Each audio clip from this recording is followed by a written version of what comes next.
Hello everyone, Jim Hodges here, Murphy here. Murphy is 11-month-old golden doodle, came in for our board and train or residency program.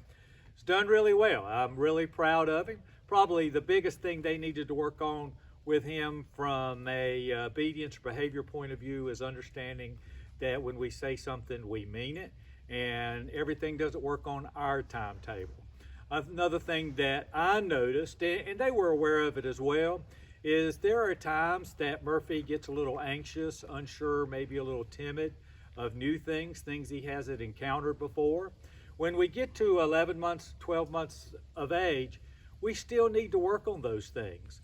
We may never completely walk away from it and him never have that fearful, anxious moment again, but we can minimize it, and that's done really with obedience. Why obedience? Obedience teaches our dog that we're the leader, we're his pack leader, okay? And that he can be comfortable and confident and trust that we've got his back and take care of everything. So when we do encounter new things, and this is for all of you out there, it's so important not to show that you feel sorry for your dog, pet them, love them, and tell them it's okay. You tell them to put their big boy pants or big girl pants on and let's go on. Address the situation. Don't intimidate, dominate. Don't make them mad or scared of whatever's going on. Just deal with it. Let them know it doesn't bother you. And if we have to stay this far away to begin with, that's fine. We gradually make a note of what's happening and try to reduce that distance between without our dogs freaking out from it. That's the big key when we're starting to do socialization things. It's not just about dogs, it's about items, it's about trucks, it's about UPS, it's about objects that suddenly appear in your yard that weren't there before. We look at those as an opportunity to teach over and over again. So anytime we see something like this, we maybe not try to point it out, but try to get as close as we can and act normal for him to go through it. And if he walks through it and he's got no problem, we praise him and let him know, because praise is so important. Motivation takes two forms in my world, and what I believe in most dogs' world is praise and consequence. Praise is a combination of words, touch, treat, toys, positive emotion in that moment in time. Consequence is a bite, just like mom would or the other dogs in the pack would. We nip, it's a corrective behavior. With us, it's a or a no, a growling behavior, and a bite or a tap with the leash without intimidating, dominating, breaking spirit, hurting, or having him fear us. And then we move on. We always come back out of the consequence and provide light praise. There are other forms of consequence: tapping, avoiding, grabbing the scruff. But again, we're not here to intimidate or dominate with those things. So from an anxious point of view, from an unsure point of view, we use obedience to help him feel more secure, and we try to address these situations in life that make him worried, and then try to look for other opportunities once he's starting to get there. Because what happens, he gets even more confident in who he is. He's more confident in the hierarchy of his pack, and man, there's nothing you can't do with him from that point on. I've talked enough about that. We're going to go through obedience right now. You're going to hear me try to motivate him to the best of my abilities. I've got some treats here in my back pocket. I want to make sure that if I give him a treat or praise, it's in that moment of time so he understands that that praise came for what he did at that moment of time. And we know as dog trainers what we're going to ask him to do. So it's always important when we begin that we think about what's going to happen, what are we going to do if he does it, what are we going to do if he doesn't. And that just gets us a little bit closer to be able to react in that moment of time. If he messes up, we're going to deal with it. There's only one perfect being to ever walk this earth, and it's not us. So we're going to work through and make things happen. Hey man, you ready? Okay, listen to tone of voice. Let's go. Let's go is a loose leash, okay? I like my dogs walking with me. I don't like them walking way out in front of me. When they're out in front of me, two things happen. One, they're leading the pack, and two, out of sight, out of mind. See how he's watching? And you see how he's leaning back? Look at standard poodles. They do that an awful lot. What is he? A golden doodle. So he's got that part of that head spot or leaning back, just like the poodle does. Let's go. So I've got a treat loaded in my hand for when I need it, but let's go right now is where I go. He needs to sort of pay attention to what I'm doing and not about what he wants to do. And when he does it, looks at us, we want to praise him and let him know he's doing good. Sit. Hand signal for sit. Good boy. Now sit means sit. It means hold that sit until I release him. As I said in other videos, I'm not going to keep him in that sit for 10, 15 minutes. 30 seconds or a minute is plenty of time. I don't want to put a lot of pressure. If I want him to stay, it's going to be a down or just a general stay command. You ready? Let's go. So I'm going to do it again. Sit. Good boy. He knows I got a treat in my hand, but he's not going to get it right now. Good. Come. Good boy. Break. Let's go. Down. Good boy. Again, you heard me say break. Break. My job is to break him to get him to come towards me when I release him, okay? And he can lay down, sit down. He's not in a command. The only thing he can't do at this point in time is pull on the leash, okay? Now, if I give him a command, he has to listen to that. So let's go. So now I'm going to go through a couple of the mechanics of that. When I told him to SIT, sit, if he didn't sit just then, what would I have done? I would have tapped the leash and gone straight up above his head and told him, no, sit, and then come back and provide a little bit of praise. If he did sit the way I wanted him to, then we're fine, and I would praise him for that. If I wanted to give him a treat, I could. If I didn't, I wouldn't, okay? We have a number of squirrels out in the woods right down here, and I think he's looking or listening at them. It doesn't matter. He has to obey and listen to me as we're doing things, okay? So instead of walking in front of him to tell him, let's go, I'm going to walk out the back end. So now we talked about the sit with me tapping up on the leash.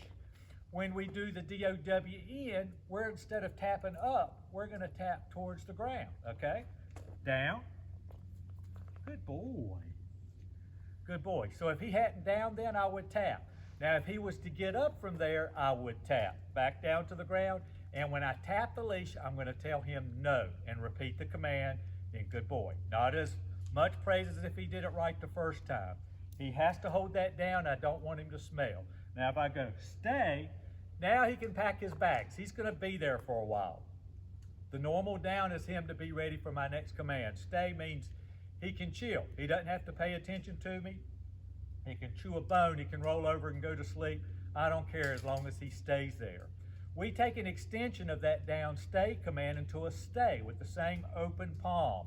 That open palm is designed to go into a room. If we wanted to walk out of a room, we would tell him stay. And as we walk out, as long as he stays in the room, good boy. If he came out, we would grab the leash, because we always start with the leash, tap him back into the room. No, no, no. Stay. Good boy, and then we walk right back out again, okay? Good boy. So he can do the down and the down stay. We typically put all of our dogs in a down stay for at least a half hour each day when they're here for training. Why do we do that? Because that down stay and the down is the command that a dog is most submissive to us. It starts to teach a dog that we're the leader. And usually when you ask your dog to down, most dogs out there, they're going to resist to some degree. Now his biggest problem was he didn't stay in a command too long. He's learned how to do this. Now we just have to make sure mom and dad and family makes him do it as well, okay? So we talked about down, tap towards the ground. We talked about down, my hand signal from here, from the side was like this. From in front, it's like that. I'll demonstrate it here in a minute. And the SIT is like that. Okay, let's go. The break is break, just like that, break. Did you hear my tone of voice? He automatically turned around to start back towards me. And that's what I want. I want to try to teach him that I am the center of the universe, okay? That's what break is. Good boy, okay? So when I did that break, you noticed he came to me. What's the logical next step? Is to turn that break into a COME command. Why? Because typically when we break a dog, he's happy. He's excited. He wants to come up. He wants to get pet love, maybe get a treat or something along those lines. That's great. So many people tell their dogs to come, and one day their dog doesn't come anymore. And the dog learns that they don't have to come because you can't control it. So when we're dealing off leash, we always ask our dog to come after they've committed to coming to us. How does that happen? He's just out there and we would go, hey, Murphy, look what I got. Hey, come. And when did, good boy. And when did he come? He came, when did I tell him to come? After he had committed to come to me. He came to me and sit. I would do that off leash. I would do it on leash as well. The difference is off leash, I have to wait for him to commit. On leash, I'll go, come. And now, go back more, come on, now come. Good boy. The only thing different is if he didn't come on leash, I could tell him to come instead of waiting for him to commit. And then if he didn't come, I could tap the leash to make him come and tell him, no, come. And now he's holding it. I asked him to come, and that means to sit on the back end. Let's go. And then we come right back in to the movement. So off leash, I'm gonna get his attention. He's gonna wanna come to me. And then as he's committed to coming to me, then I'm gonna tell him to come. What happens if he doesn't come and he doesn't wanna come for that toy, that treat, or for you? You just turn around and walk away. Why? Because you haven't lost that command, because you never uttered the command. What we're trying to do is give him that command as he's doing it, so it teaches him to be happy and excited and think come is a wonderful thing for him to do. The only other end of the come command is when he gets to us, we pet him and love him. We don't do anything to correct him, provide a consequence, or anything that he doesn't like, because then that's going to do what? Make him more reluctant to come in the future. Okay, buddy, let's go. Notice my tone of voice. Good boy. You know, I think our owner jogs. He can jog with us on leash, okay? We walk, we slow down. He's supposed to focus on us. Another thing that they would like this guy to do besides stay is to stay on their bed in the place. Okay, buddy, place. Atta boy, good boy. Places to get on your bed, lay down, sit down, stand up, read a book. I don't care as long as he stays there. He can easily do this for 2 or 3 hours at a time. What's the difference with me and them? When I put him into place, he started to get off, I tapped the leash. Now think about this. If I can be close by him in the beginning and tell him to place, if he pops off, I can take the leash, no, place, good boy, immediately, okay?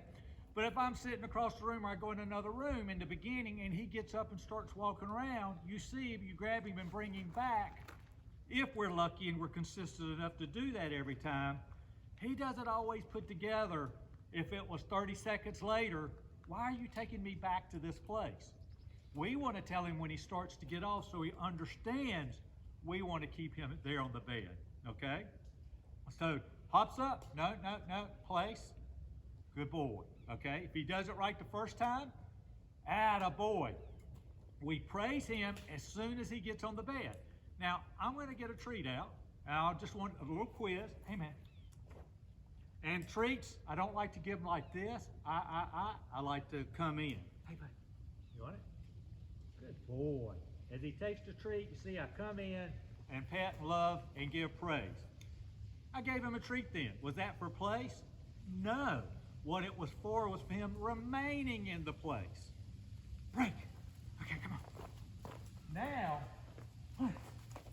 atta boy, good boy. Now I gave him a reward for getting on the bed, doing the place command as he was doing it. There's a difference between the reason we were given praise. Praise and consequence should always be in that moment so our dog clearly understands what we want. Okay, let's go. So another thing, let's go can be any kind of command, walking command you want. Again, he's right here. Not sure if I told you before. I told you I didn't want him out in front. But if he gets away, starts to move away from our side, we just tap back to our side, right to our hip side here. If he goes out that way, we'll tap back. That way, we'll tap here. No, let's go. Remember, sit up and down. Down would be towards the ground. And then when we tap the leash, we tell him no. Again, we're not pulling, we're tapping. Good boy. So, heel. So heel. Good. Notice when I stopped, he sat automatically. That's the difference between heel and let's go. Heel. And that was the hand signal, just like this. I turn off, attaboy. Come back in. Oh, I didn't mean to step on your foot. He popped out just a tad there, but I stepped on his foot at the end. So what will I do? Heel. Good boy. We'll come back and do it the right way, okay? Was it his fault? It's probably my big feet being in the way. Good boy. Break. Attaboy. Okay, load up. Now this is so difficult. Come on, load up. You can do it. Attaboy. Break. If you could see that stump, you would see that it was very difficult to do because my stump is getting in bad shape now. But that's to load up. That's to get on furniture, they get in the vehicles. We've been practicing him loading up in our vehicles doing just that. We taught him how to climb the stump, then we started teaching him so he would have the confidence to get in the vehicle. That's pretty much it. You know, if you have any questions, you pick up the phone and call me, 336-945-3232. This guy can do just about anything you want if you'll put the time in. Remember, if he does something once, he's going to do it again and again. If you like it, put a word to it, you got a new command. If he does something incorrectly, you've got to be ready to bite it and know that's going to happen in the future until we teach him otherwise. We praise at least 20 times during the day more than we bite or provide a consequence. And once you start understanding where your dog's going to succeed and not succeed, you can make sure those not succeeding moments turn into be a happier mindset for him as he gets comfortable and confident in what's going on. Thank you so much, and God bless. Good boy. Break.